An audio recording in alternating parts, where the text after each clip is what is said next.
Om Om Swastiastu. Swastiastu. Salam harmoni. Salam harmoni. Perkenalkan, kami dari kelompok 5 akan membahas mengenai topik pada ruang kolaborasi. Sebelum itu, izinkan kami untuk memperkenalkan diri. Yang pertama, ada saya sendiri, Dilam Halaksmi, dan rekan saya. Saya Nimadi Widya Chandrayani. Dan saya Niputu Ayu Emalasari. Baik, untuk kali ini kami akan membahas 3 kasus yang terdapat pada ruang kolaborasi. Kita langsung saja untuk kasus yang pertama akan disajikan oleh rekan saya, Emala Sari. Untuk Emala, saya persilahkan. Baik, pada kasus yang pertama, soalnya yaitu, bayangkan jika Anda adalah seorang guru matematika di kelas 7. Saat ini, Anda hendak menyampaikan materi mengenai matematika sosial, yakni mencari nilai rata-rata atau min. Untuk memudahkan peserta didik dalam memahami pembelajaran, Anda mencoba untuk membuat urutan atau langkah-langkah yang perlu diikuti oleh peserta didik agar dapat mencari nilai rata-rata pada sebuah soal. Anda meminta kepada peserta didik untuk mengejarkan soal yang Anda berikan. Hasilnya, peserta didik mampu mengerjakan dengan benar sesuai dengan langkah yang telah Anda siapkan.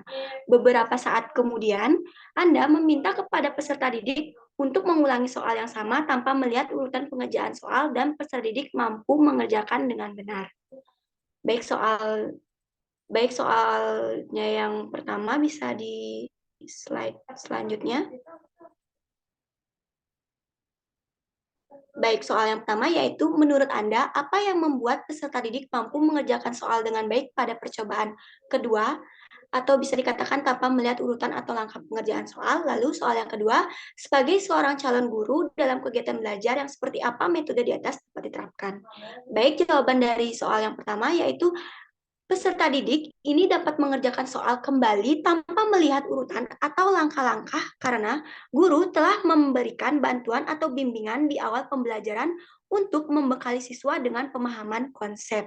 Hal tersebut membuat siswa tidak hanya sekedar mengetahui cara mencari nilai rata-rata atau min, tetapi juga memahami konsep mencari nilai rata-rata atau min ini, sehingga ketika siswa dihadapi dengan soal yang sama atau dimodifikasi pada soal percobaan yang kedua, mereka akan mampu menjawab soal tersebut secara mandiri tanpa melihat langkah-langkah atau membutuhkan bantuan guru kembali.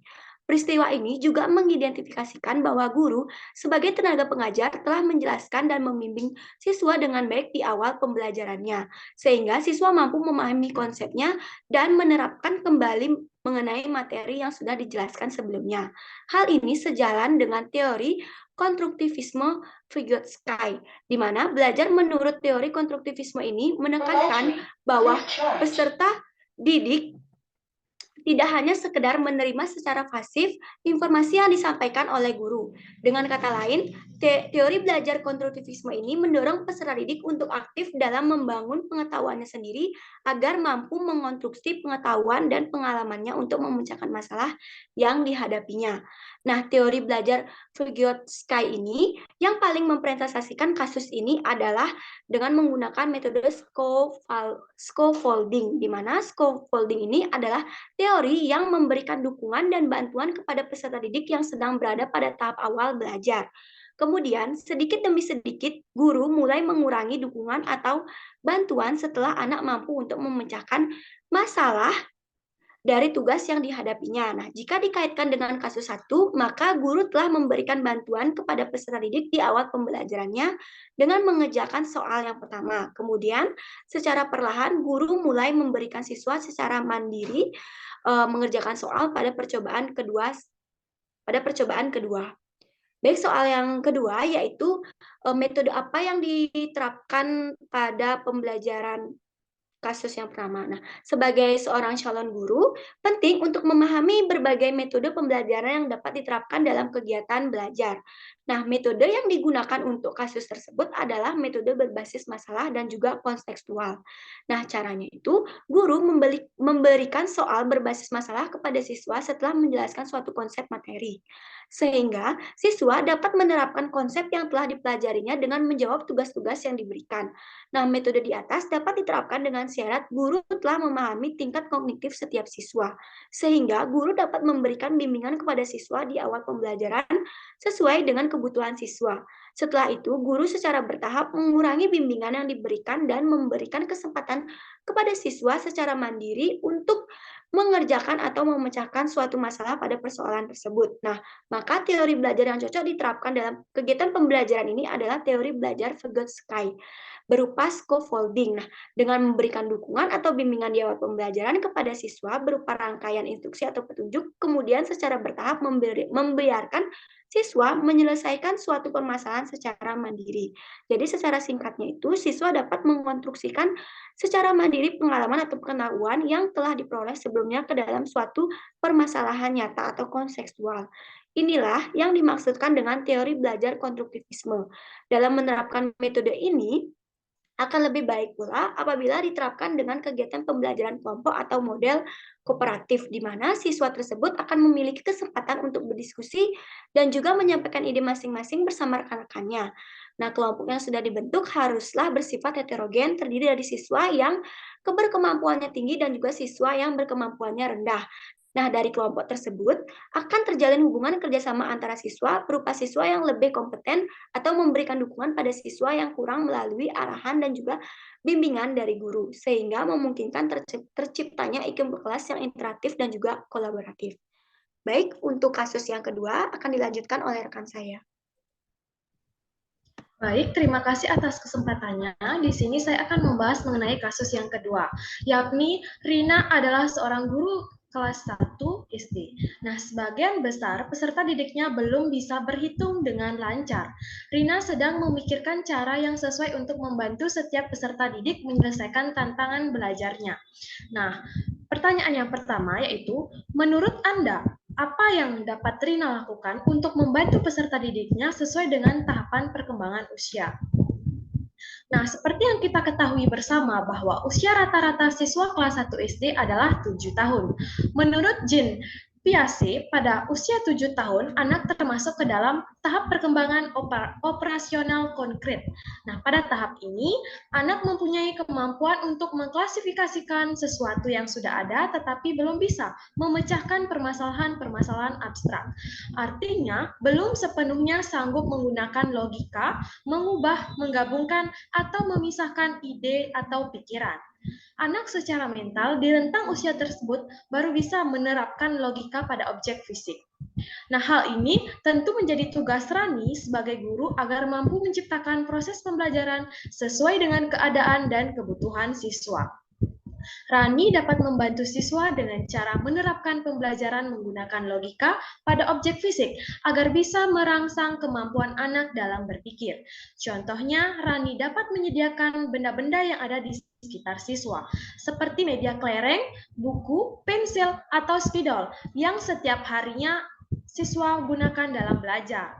Nah, Rani menggunakan benda-benda tersebut sebagai media pembelajaran siswa untuk berhitung. Nah, Rani dapat memberi contoh secara langsung kepada siswa kelas 1 SD dengan cara meletakkan sebanyak 4 buah kelereng di bagian tangan kiri dan sebanyak 3 buah kelereng di tangan kanan. Nah, selanjutnya, Rani dapat mengkonstruksi siswa untuk menggabungkan banyaknya kelereng tangan kiri dan tangan kanan yang dipegang tersebut. Nah, setelah itu Rani meminta siswa secara bersama-sama menggabungkan kelereng tersebut, sehingga siswa dapat dengan mudah memahami materi berhitung sesuai dengan tahap perkembangannya. Dengan demikian, pembelajaran berhitung dengan kehidupan sehari-hari dan menggunakan media nyata tentu akan menjadi salah satu cara belajar hitung cepat dan mudah karena anak-anak dapat mempraktikannya secara langsung. Untuk pertanyaan yang kedua, yaitu mengapa Anda menyarankan hal tersebut? Elaborasi jawaban Anda dengan menyertakan teori yang terkait. Baik, jadi kegiatan pembelajaran yang disarankan berkaitan erat dengan teori belajar konstruktivisme. Teori belajar konstruktivisme merupakan teori yang menempatkan siswa sebagai individu yang membangun pemahaman dan memahami informasi secara aktif sepanjang proses pembelajaran. Nah, dalam sudut pandang ilmu psikologi, konstruktivisme dikenal sebagai pendekatan yang memandang bahwa setiap individu dapat membantu membangun pemahaman serta pengetahuan mereka sendiri melalui berbagai pengalaman yang telah dimilikinya. Nah, jika Rani sebagai seorang guru yang menyediakan benda-benda yang ada di sekitar lingkungan siswa atau dapat berupa contoh kelereng tersebut, maka secara tidak langsung siswa dihadapkan dengan keadaan nyata. Nah, oleh karena itu menjadi penyebab terciptanya pengalaman baru yang bisa digunakan siswa memecahkan masalah yang sedang dihadapi. Nah, siswa menggabungkan kelereng yang dipegang oleh Rani tersebut merupakan pengetahuan yang sedang dikonstruksikan tentang berhitung penjumlahan. Nah, berdasarkan hal tersebut, maka pembelajaran menurut konstruktivisme mendorong peserta didik dalam menggunakan pengalaman dan pengetahuannya untuk memecahkan masalah yang dihadapi. Nah, selanjutnya peserta didik juga dapat membangun pengetahuannya sendiri sebagai hasil dari pemahamannya terhadap masalah yang sedang dihadapinya. Baik, untuk kasus yang ketiga akan dijelaskan oleh rekan saya.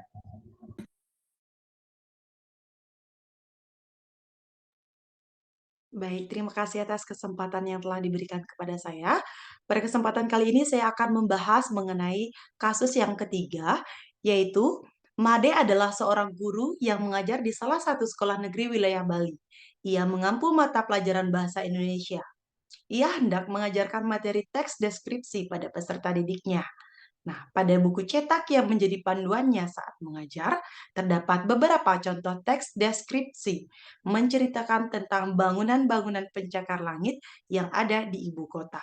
Dengan memperhatikan latar belakang setiap peserta didiknya, Made pun mencoba untuk memberikan contoh yang berbeda. Ia memberikan contoh teks deskripsi tentang pantai dan makanan khas Bali.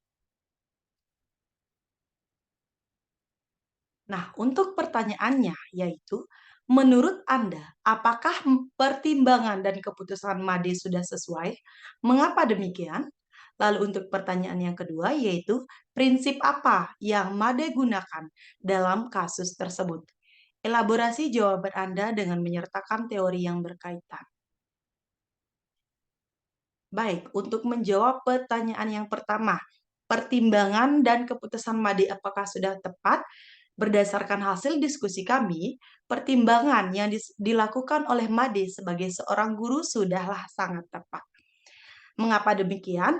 Hal ini dikarenakan teks deskripsi itu merupakan teks yang menggambarkan objek atau tempat atau sesuatu hal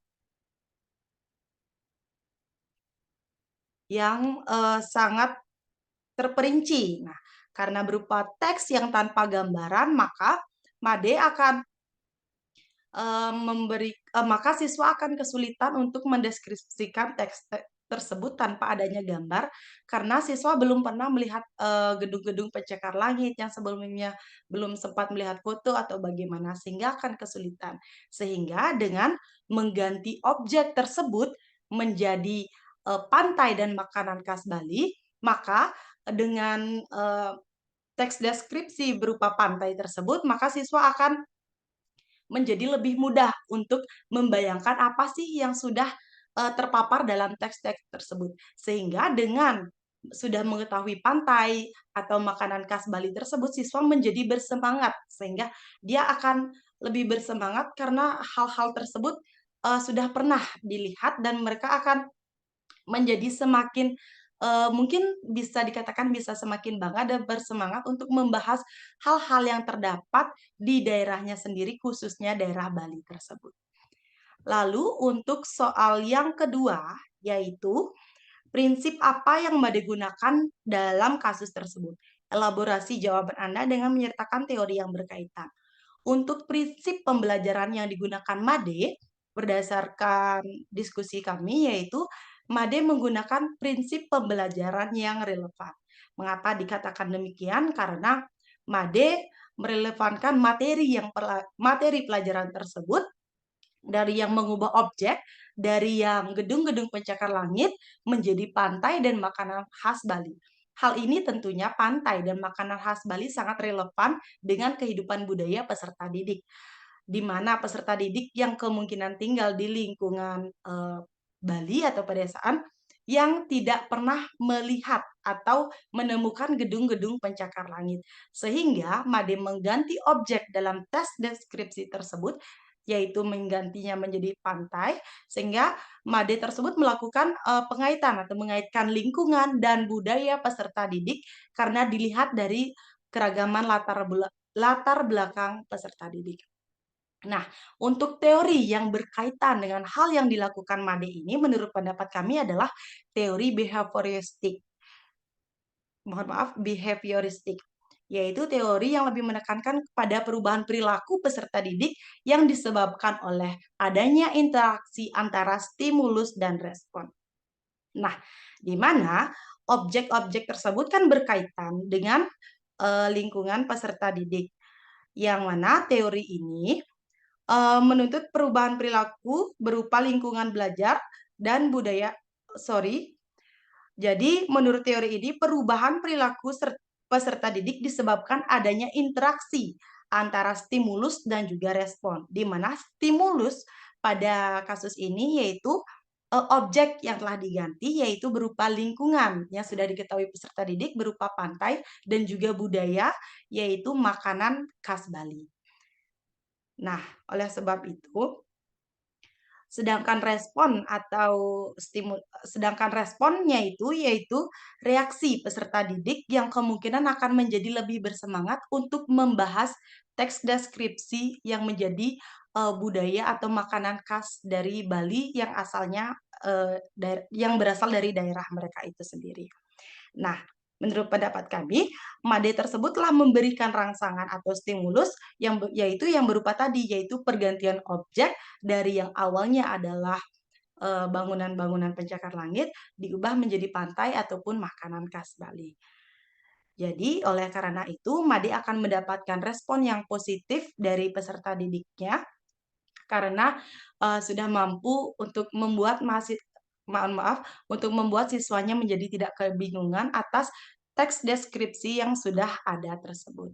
Jadi, dengan demikian, menurut pendapat kami, peserta didik akan mendapatkan perilaku atau meningkatkan perilaku yang positif akibat dari adanya stimulus tersebut. Baik, sekian yang dapat kami sampaikan. Mohon maaf apabila terdapat kesalahan kata, baik yang disengaja ataupun tidak disengaja.